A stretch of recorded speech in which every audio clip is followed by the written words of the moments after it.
भारत देश आज़ाद हो चुका है तो ये आपातकाल स्थिति वाले सारे कानून लागू करके जो डॉक्यूमेंट्री बनती है बीबीसी की उस पर रोक क्यों लगाई जा रही है? सरकार चाहती है कि उन तक सच्चाई ना पहुंचे, बिजली काट दी जाती है, इंटरनेट बंद कर दिया जाता है, तो ये क्या आज़ादी है? लोग रहते हैं, आप डॉक्यूमेंट्री को जनता के सामने तो आने दीजिए, वो खुद सच और झूठ अपने आप जान लेंगे। झूठ होगा तो वो नकार देंगे उस डॉक्यूमेंट्री को, लेकिन आप तो उस पर रोक लगा रहे हैं, तो ये आपका डर दिखा रहा है कि आप सच्चाई को सामने आना नहीं देना चाहते हैं। पुलिस बच्चों पर प्रहार कर रही थी, किस प्रकार सड़कों पर बच्चों को, महिलाओं को पीटा गया, कुचला गया, तो ये लोकतंत्र नहीं बचा है। क्या लोकतंत्र दोबारा जिंदा हो पाएगा? सारा सवाल, सारा चुनाव इसी मुद्दे पर होगा। अगर लोकतंत्र जिंदा हो गया और चुनाव आयोग स्वतंत्र हो गया तो भाजपा आराम से चली जाएगी। बोलते कम है, सुनते ज़्यादा है। अब मोदी जी बोलते ज़्यादा है, सुनते कम है। अच्छा, ये खासियत है राहुल जी में। अच्छा, और जो पदक विजेता पहलवान है, हमारे खिलाड़ी हैं, वो आंदोलन पर बैठे। दलित इन्होंने शोषित किया, मुस्लिमों को इन्होंने शोषित किया नागरिकता कानून लाकर। इनके उस जो सबका साथ में सब आते कौन है? वो मोदी जी हैं, मीडिया को गुलाम बना लिए हैं, जुमले पे ही सरकार चल रही है कि बोलते जाओ करो कुछ नहीं। नमस्कार, बहुजन सेंचुरी देख रहे हैं आप। मैं विकास सिंह बौद्ध। भारत आज अपने 74वें गणतंत्र दिवस मना रहा है। आप सभी को 74वें गणतंत्र दिवस की हार्दिक शुभकामनाएं। आज हमारे साथ दो लोग मौजूद हैं। एक हैं ऋषभ, जो कि DU से छात्र हैं, दूसरे मेडिकल स्टूडेंट जो कि यूक्रेन में अपनी पढ़ाई कर रहे हैं मेडिकल की। हम दोनों लोगों से बातचीत करेंगे और जानेंगे कि भारत आज वाकई में क्या एक स्वतंत्र देश है? क्या आज भी भारत में स्वतंत्रता की आज़ादी दे दी गई है? क्योंकि हम आज़ाद हो गए हैं। हम देख रहे हैं कि भारत में जिस तरीके से मोदी सरकार कार्य कर रही है और कह रहे हैं कि सबका साथ, सबका विकास और सबका विश्वास। सबसे पहले ऋषभ, मैं आपसे जानना चाहूँगा, अभी हम लोग जम्मू में हैं, भारत जोड़ो यात्रा चल रही है। कैसा लग रहा है कि आपको कि क्या वाकई भारत देश आज़ाद हो चुका है? अगर भारत देश आज़ाद हो चुका है तो ये आपातकाल स्थिति वाले सारे कानून लागू करके जो डॉक्यूमेंट्री बनती है बीबीसी की उस पर रोक क्यों लगाई जा रही है? अच्छा। मेरा विचार छोड़िए, आप फ्रीडम हाउस की जो रिपोर्ट आती है वो क्या कहती है? वो तो कहती है कि आंशिक तौर पर गुलाम है देश। और अगर भारत देश आज़ाद है तो पत्रकारिता के ऊपर इतनी रोक किस प्रकार लगाई जा रही है? 150वीं रैंक हमारी प्रेस फ्रीडम इंडेक्स के अंदर जा चुकी है, और किस प्रकार सभी जर्नलिस्टों को और सोशल एक्टिविस्ट लोगों को, जो भी विपक्ष के नेताओं को, सबको कुचला जा रहा है, जेलों के अंदर डाला जा रहा है, लोगों के ऊपर UAPA लगाया जा रहा है। तो क्या यह एक आज़ाद देश की निशानी है? ये आप खुद सोचिएगा और खुद बताइएगा।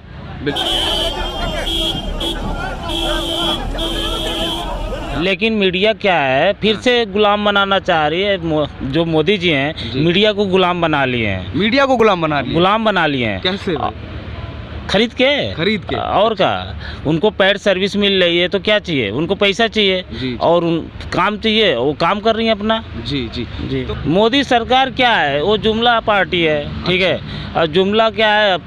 जुमले पे ही सरकार चल रही है कि बोलते जाओ करो कुछ नहीं। हाँ ऋषभ, आपने BBC की बात की, डॉक्यूमेंट्री की बात की, तो क्या लग रहा है? क्योंकि ये विदेश मंत्रालय ने तो साफ तौर पर कह दिया है कि ये बेबुनियाद है एक तरीके से। अगर बेबुनियाद है तो जिन लोगों के घर जले थे, जिन लोगों को आज रिहा कर करके आप गुजरात इलेक्शन में टिकट देने लग रहे हैं, वो सब झूठ है क्या? ये पूरी दुनिया ने, ज़्यादा पुराना इतिहास तो है नहीं, 2002 की ही बात है। और राइज ऑफ इंडियन कम्युनलिज्म कहाँ से कहा जाता है इंडिया के अंदर? 1990 के दशक से कहा जाता है, जब आडवाणी जी की रथ यात्रा चलती है। उसके बाद इंडिया के अंदर जो ये सांप्रदायिकता इतनी बढ़ती है, दंगे बढ़ते हैं। 2002 उसका एक पीक टाइम था, जो इस प्रकार 2022 में भी किस प्रकार हमने पूरे देश के अंदर अब देखे हैं, जो हिंदू मुस्लिम करवाया गया है। तो अगर BBC की मान लीजिए झूठ है, तो लोग तो सच्चाई जानते हैं ना, जो लोग रहते हैं। आप डॉक्यूमेंट्री को जनता के सामने तो आने दीजिए, वो खुद सच और झूठ अपने आप जान लेंगे। झूठ होगा तो वो नकार देंगे उस डॉक्यूमेंट्री को, लेकिन आप तो उस पर रोक लगा रहे हैं, तो ये आपका डर दिखा रहा है कि आप सच्चाई को सामने आना नहीं देना चाहते हैं। बिल्कुल। अब अभी हमने देखा कि JNU और जामिया में BBC फिल्म की स्क्रीनिंग की गई थी मोदी जी की, लेकिन वो नहीं हो पाई। लेकिन पंजाब यूनिवर्सिटी में इसकी स्क्रीनिंग हुई है। तो आप क्या सोचते हैं? आप खुद DU के छात्र हैं, JNU और जामिया में स्क्रीनिंग क्यों नहीं हो पाई फिल्म की? ये हैदराबाद यूनिवर्सिटी में भी हुई है, काफ़ी यूनिवर्सिटियों में हुई है। बच्चे, क्योंकि इतिहास के बच्चे जो भी हैं या फिर जो भी पॉलिटिकल साइंस पढ़ते हैं, वो तो जानना चाहते हैं अपने देश की सच्चाई। तो वो तो देखेंगे, लेकिन आप अगर देखने पर रोक लगाओगे, सरकार चाहती है कि उन तक सच्चाई ना पहुंचे, बिजली काट दी जाती है, इंटरनेट बंद कर दिया जाता है, तो ये क्या आज़ादी है? ये तो पूरी तरह से फांसीवाद है, पूरी तरह से तानाशाही है। आप अपने छात्रों को कुचल रहे हैं, उन पर लाठीचार्ज करवा रहे हैं, टीयर गैस। पिछले साल आपने 2019 के अंदर पहले देखा होगा ना, 2-3 साल पहले, कैसे लाइब्रेरी के अंदर घुस करके पुलिस बच्चों पर प्रहार कर रही थी, किस प्रकार सड़कों पर बच्चों को, महिलाओं को पीटा गया, कुचला गया। तो ये लोकतंत्र नहीं बचा है। लोकतंत्र को वापस जिंदा करने के लिए इस भारत जोड़ो यात्रा की जरूरत पड़ी, जिसका नेतृत्व राहुल जी कर रहे हैं। लेकिन इसमें चल पूरा देश रहा है, जिसमें सामाजिक संगठन हो, चाहे सामाजिक कार्यकर्ता हों, सोशल एक्टिविस्ट लोग हों, पत्रकार हों, जो भी हैं, सब अपने अपने तौर पर इसका समर्थन कर रहे हैं। आरबीआई गवर्नर जो पूर्व रह चुके हैं रघुराम रंजन जी, वो भी आए, क्योंकि इकोनॉमिक इनइक्वालिटी इतनी ज़्यादा बढ़ रही है। अभी अमेरिका की एक रिपोर्ट आई है कि किस प्रकार धोखाधड़ी से अडानी इतने अमीर होते जा रहे हैं, वो किस प्रकार से खेल कर रहे हैं। ये तो सबको पता है ना, मोदी जी के मित्र हैं अडानी जी, और वो अमीर से अमीर होते जा रहे हैं। मैं आपसे जानना चाहूँगा प्रवीण जी, 2024 के चुनाव आने वाले हैं प्रधानमंत्री के, आप किसको दावेदार के रूप में देख रहे हैं? कौन अच्छा आपको लग रहा है कि ये पार्टी या ये नेता हो सकता है दावेदार प्रधानमंत्री? देखिए, पार्टी में तो कांग्रेस चलती है, हमेशा से बहुमत में रही है और सत्ते में रही है, ठीक है। और हमारे नेता राहुल गांधी जी हैं, जो युवाओं के साथ चलते हैं, बेरोजगारों के साथ चलते हैं, और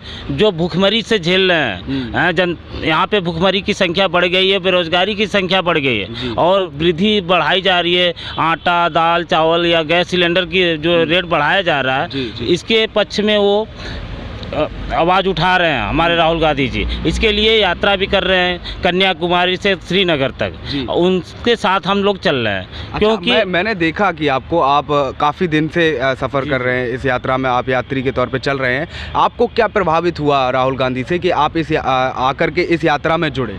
जी, वो क्या है ना कि सबकी वो बात सुनते हैं, बोलते कम है, सुनते ज़्यादा है। अब मोदी जी बोलते ज़्यादा है, सुनते कम है। अच्छा, ये खासियत है राहुल जी में। जब G20 समिट होने वाला है और भारत अध्यक्षता कर रहा है उसकी, तो क्या ये प्रधानमंत्री की इमेज खराब करने के लिए ऐसा तो नहीं किया गया है ब्रिटेन की तरफ से? नहीं, इमेज करने के लिए लोगों को, पूरी दुनिया को यही मिले हैं क्या? उनको यही काम रह गया पूरी दुनिया को कि इनकी इमेज ख़राब करेंगे। वो अपना कार्य कर रहे हैं, सच्चाई दिखा रहे हैं, और कोई भी उसमें विजुअल्स है ना, क्रिएटेड विजुअल्स नहीं है उस डॉक्यूमेंट्री के अंदर। जैसे कश्मीर फाइल जैसी फर्जी झूठी फिल्म के अंदर सारा का सारा एक झूठे तथ्यों के, वो तो खुद जो कश्मीर फाइल्स है वो तो होम मिनिस्ट्री के आंकड़ों तक को नकारती है। इसके अंदर तो लाइव रिपोर्टिंग हुई है, जो चीज़ें, वो सारे विजुअल्स डाले गए हैं। खुद जो बीजेपी के मिनिस्टर्स हैं उनके भी इंटरव्यूज़ इस BBC की पूरी डॉक्यूमेंट्री के अंदर डाले हुए हैं। और एक चीज़ और कि आजकल एक बड़ा मीम चल रहा है, राहुल गांधी जी के ऊपर मीम बना रही है बीजेपी, और बहुत से छात्र जो कि यूनिवर्सिटियों के भी हैं वो भी नहीं समझ रहे हैं इस चीज़ को, कि राहुल जी ने एक भाषण के अंदर, एक प्रेस कॉन्फ्रेंस के अंदर कहा कि मैंने खुद को मार दिया है। हाँ, तो क्या आपको ये चीज़ समझ आई? जो अपरिपक्व लोग हैं ना, उनको समझ नहीं आई। जिनमें परिपक्वता है, जिन्होंने मनोविज्ञान पढ़ा है, वो लोग बड़े अच्छे से समझ गए। वो कहना चाहते थे कि जो उनकी मीडिया के द्वारा, सोशल मीडिया के द्वारा, सरकार के द्वारा फर्जी छवि क्रिएट की गई, पैसों के द्वारा झूठी छवि क्रिएट की गई जिस राहुल गांधी की, उन्होंने उस राहुल गांधी को मार दिया है। उन्होंने अपने असली रूप को जनता के सामने प्रस्तुत किया है।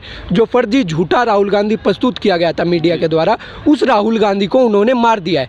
ये चीज़ जनता को समझने की जरूरत है, समझ नहीं रहे हैं, क्योंकि सरकार चाहती नहीं कि ये सच्चाई लोगों तक समझे, इसलिए वो मीम्स के थ्रू एडिटिंग कटिंग करके लोगों तक दुष्प्रचार फैलाती है सरकार। क्या लग रहा है कि 2024 आने वाला नज़दीकी है, कितना राहुल गांधी क्या इस बार सत्ता में आ पाएंगे इस बार मोदी जी के साथ? ये देखिए, ये संस्थानों की स्वतंत्रता की बात है, क्योंकि जनता का जो संपर्क दिख रहा है, जनता का जो सपोर्ट दिख रहा है, उससे तो ये बड़ा ही सरल लग रहा है। लेकिन चुनाव आयोग हो गया, मीडिया हो गया, सुप्रीम कोर्ट हो गया, इन संस्थानों की जो हम हालत देख रहे हैं, उससे सबसे बड़ा सवाल ये होता है कि क्या निष्पक्ष चुनाव हो पाएंगे देश में? क्या लोकतंत्र दोबारा जिंदा हो पाएगा? सारा सवाल, सारा चुनाव इसी मुद्दे पर होगा। अगर लोकतंत्र जिंदा हो गया और चुनाव आयोग स्वतंत्र हो गया तो भाजपा आराम से चली जाएगी। Thank you. हम कांग्रेस आएगी? जी जी, आपको लग रहा है? हाँ, ये क्या है ना कि ईवीएम को हैक कर लेते हैं। अच्छा। और जो पदाधिकारी होते हैं, जो वोटिंग कराते हैं, उनको भी दबाव बनाया जाता है, तुमको बीजेपी के सपोर्ट में वोटिंग कराना है। अच्छा। हाँ, इस तरह से ये भाजपा वाले रणनीति करके और भाजपा सरकार लाते हैं। सबका साथ सबका विकास।